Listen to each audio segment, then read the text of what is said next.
আসসালামু আলাইকুম প্রিয় দর্শক, আমিরুল মোমিনিন মানিক আপনাদের প্রত্যেককে আমন্ত্রণ জানাচ্ছি এই বিশেষ পর্যালোচনায়।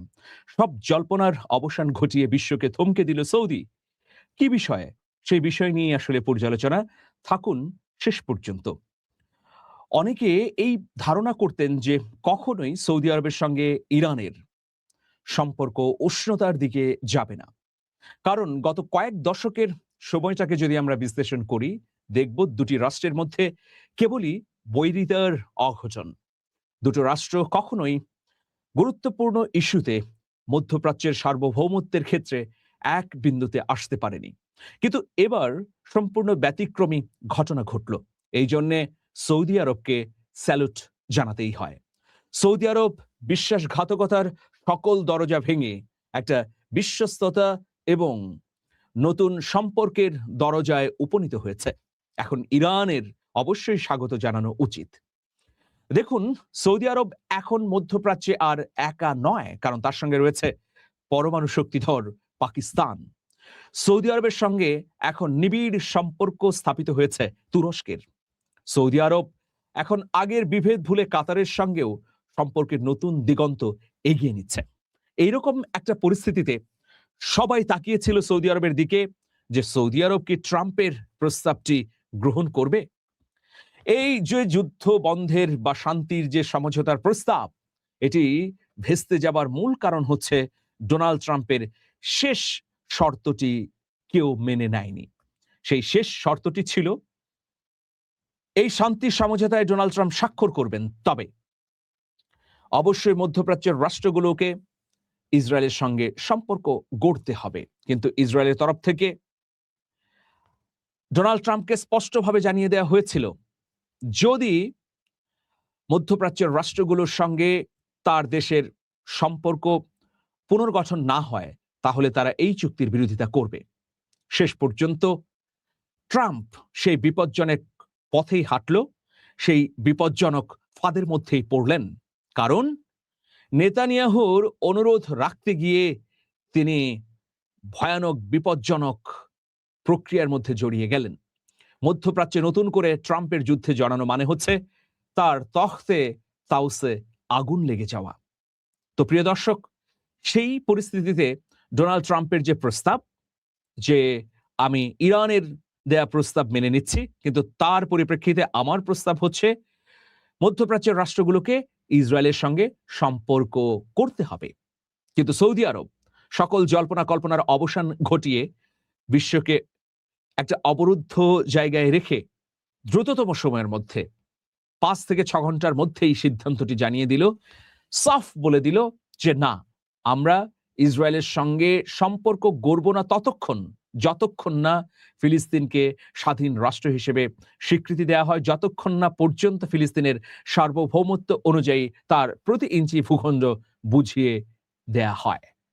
তো প্রিয় দর্শক, তার মানে ফিলিস্তিনের পক্ষে জোরালো অবস্থান নিয়েছে সৌদি আরব। এর মধ্য দিয়ে ডোনাল্ড ট্রাম্পের গালে যেমন চপেটাঘাত পড়ল, একইভাবে প্রত্যক্ষ পরোক্ষভাবে সৌদি আরব ইরানের পক্ষেই দাঁড়ালো।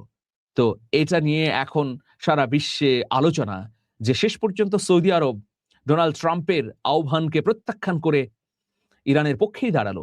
এই দুঃসাহস কিভাবে হলো? কয়েকটি কারণ রয়েছে। প্রথমত, অব্যাহতভাবে ডোনাল্ড ট্রাম্প সৌদি শাসকদেরকে অপমান অপদস্থ করা।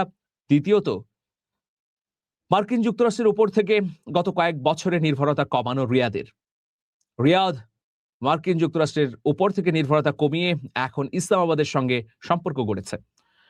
আবার সাম্প্রতিক সময়ে ইসলামাবাদও শক্তিশালী হয়ে উঠেছে। ইরান যুদ্ধবন্ধে দুতিয়ালির কারণে পাকিস্তান এখন আলোচনার কেন্দ্রবিন্দুতে, সবার আগ্রহের প্রথম জায়গা। তো সেই অবস্থায় শক্তিশালী পাকিস্তানের সঙ্গে আছে সৌদি আরব, আবার এর সঙ্গে যুক্ত হয়েছে তুরস্ক, কাতার। মিশরও এখন এই বলয়ের সঙ্গে যুক্ত হতে চাইছে। আর এই অক্ষের সঙ্গে আছে রাশিয়া, চীনের মতো পরাশক্তি। সুতরাং ইরানের সঙ্গে সৌদি আরবের যেতে কোনো অসুবিধা নেই, যদি আঞ্চলিক স্বার্থগুলো উইন উইন সিচুয়েশনের মধ্যে সম্পাদিত হয়। দেখুন, যেখানে পাকিস্তান রয়েছে সৌদি আরবের সঙ্গে, আর পাকিস্তানের সঙ্গে যেহেতু ইরানের চমৎকার সম্পর্ক রয়েছে, সুতরাং সংযুক্ত আরব আমিরাত থাকুক বা না থাকুক, সৌদি আরব যে একটা দূরদর্শী সিদ্ধান্ত নিতে পেরেছে, এটাই অত্যন্ত গুরুত্বপূর্ণ। দেখুন, এই মধ্যপ্রাচ্যে ইরানের সঙ্গে সৌদি আরবের নানা স্বার্থের সংঘাত রয়েছে। প্রথম সংঘাতটি হচ্ছে আধিপত্যের। কে মধ্যপ্রাচ্যে শ্রেষ্ঠ হবে, সেই শ্রেষ্ঠত্বের লড়াইটা আছে।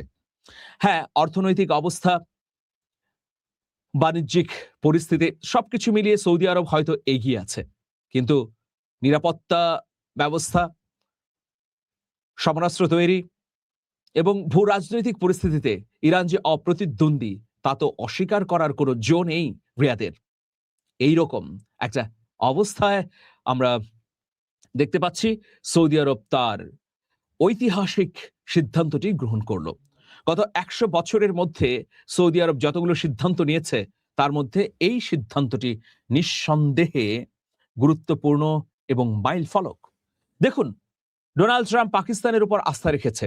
সেই আস্থা রাখা পাকিস্তানি কিন্তু প্রত্যাখ্যান করলো ডোনাল্ড ট্রাম্পকে, কারণ স্পষ্টভাবেই পাকিস্তানও বলে দিল আব্রাহাম অ্যাকর্ডসের সঙ্গে আমরা নেই। এখন ট্রাম্প তাহলে কোথায় যাবেন? মধ্যপ্রাচ্যে তার তো আর কোনো বন্ধু থাকলো না, একমাত্র আরব আমিরাত ছাড়া। কিন্তু আরব আমিরাতও এখন ইসরায়েলের পক্ষে প্রকাশ্যে অবলম্বন বা অবস্থা নিতে পারবে না, কারণ মধ্যপ্রাচ্যের সবকটি রাষ্ট্র ফিলিস্তিনের ব্যাপারে একটা অঘোষিত ঐক্যমত্য পরিস্থিতির মধ্যে আছে। আর মুসলিম বিশ্বের আশা, ভরসা এবং চেতনার কেন্দ্রবিন্দু হচ্ছে ফিলিস্তিন। মুসলিম বিশ্বের আবেগের জায়গা হচ্ছে এই ফিলিস্তিন, এই বাইতুল মাকদাস। সুতরাং এর বাইরে গিয়ে কোনো রাষ্ট্র যারা ইসলামী উম্মার অংশীদার বলে দাবি করে তারা টিকতে পারবে না। সেই উপলব্ধি থেকেই আমরা দেখলাম যে যুবরাজ ক্রাউন প্রিন্স মোহাম্মদ বিন সালমান প্রাজ্ঞ সিদ্ধান্তটি গ্রহণ করলেন। এখন আমি একটু পরিণতির দিকে আসতে চাচ্ছি যে কি পরিণতি হতে পারে। ডোনাল্ড ট্রাম্প কি মধ্যপ্রাচ্যে তার মিত্র সবগুলোকেই মাইনাস করে দেবে? ডোনাল্ড ট্রাম্প কি সত্যি ইরানের বিরুদ্ধে একটি কার্যকর যুদ্ধ করতে পারবেন তার মিত্রদের ছাড়া? এতদিন তো মধ্যপ্রাচ্যে থাকা মার্কিন ঘাঁটিগুলোতে ভর করে মার্কিন যুক্তরাষ্ট্র যুদ্ধ চালিয়েছে, কিন্তু এখন পরবর্তী স্টেপ হিসেবে যদি সৌদি আরব সহ অন্য রাষ্ট্রগুলো সাফ জানিয়ে দেয় যে আমাদের ভূখণ্ডে মার্কিন যুক্তরাষ্ট্রের কোনো ঘাঁটি থাকবে না, পুরোপুরি প্রত্যাহার করে নিতে হবে, সব রাষ্ট্রগুলো যদি একসাথে আওয়াজ তোলে, সৌদি আরব, কাতার, কুয়েত, জর্ডান, বাহরাইন থেকে শুরু করে সবাই যদি বলে যে আমরা স্বতন্ত্র থাকব, আমরা আমাদের নিরাপত্তার জন্য মার্কিন যুক্তরাষ্ট্রের উপর নির্ভর করব না, এই স্পষ্ট ঘোষণা দিলে কি করবেন ডোনাল্ড ট্রাম্প? ডোনাল্ড ট্রাম্প হাজার হাজার কিলোমিটার দূর থেকে এসে কেবল ইসরায়েলের কয়েকটি বন্দরের উপর ভর করে এই যুদ্ধ চালিয়ে নিতে পারবেন? অবশ্যই না। আর মধ্যপ্রাচ্যের অন্যান্য রাষ্ট্রগুলো যদি আরব আমিরাতকে চেপে ধরে, তাহলে আরব আমিরাতেরও ইসরায়েলের পক্ষে নতজানু হওয়ার কোনো সুযোগ নেই। প্রিয় দর্শক, আপনাদের মতামত কি? সৌদি আরব কি শেষ পর্যন্ত তার নিজস্ব অবস্থানে থাকতে পারবে? সৌদি আরবের জি ফ্যাক্টো ক্রাউন প্রিন্স মোহাম্মদ বিন সালমান কি কথা কাজে মিল রাখবেন? তিনি কি তার নৈতিক অবস্থান ধরে রাখতে পারবেন? তিনি কি মার্কিন বলয় থেকে বের হয়ে পাকিস্তান, চীন, রাশিয়া এই অক্ষ শক্তিতে প্রবেশ করবেন? অনেকগুলো প্রশ্ন সামনে রয়েছে। এই প্রশ্নের উত্তর কেবল মোহাম্মদ বিন সালমানের কাছেই আছে। আমরা হয়তো অদূর ভবিষ্যতে এই উত্তরগুলো পাবো, সেই অপেক্ষায় থাকলাম। তার আগে প্রিয় দর্শক, আপনাদের প্রত্যেকের প্রতি ঈদ মুবারক। একটা অনুরোধ করে যাচ্ছি, আমার একটি বই বেরিয়েছে, একটি উপন্যাস, হাদি ফিরলেন রাষ্ট্রপ্রধান হয়ে। এই উপন্যাসটি আপনারা পাবেন, এটা আপনারা সংগ্রহ করতে পারবেন যে নাম্বার যাচ্ছে স্ক্রলে, সেই নাম্বারে ফোন করে। আশা করছি আমার শুভাকাঙ্ক্ষীরা, আমার শুভার্থীরা এই বইটি সংগ্রহ করবেন।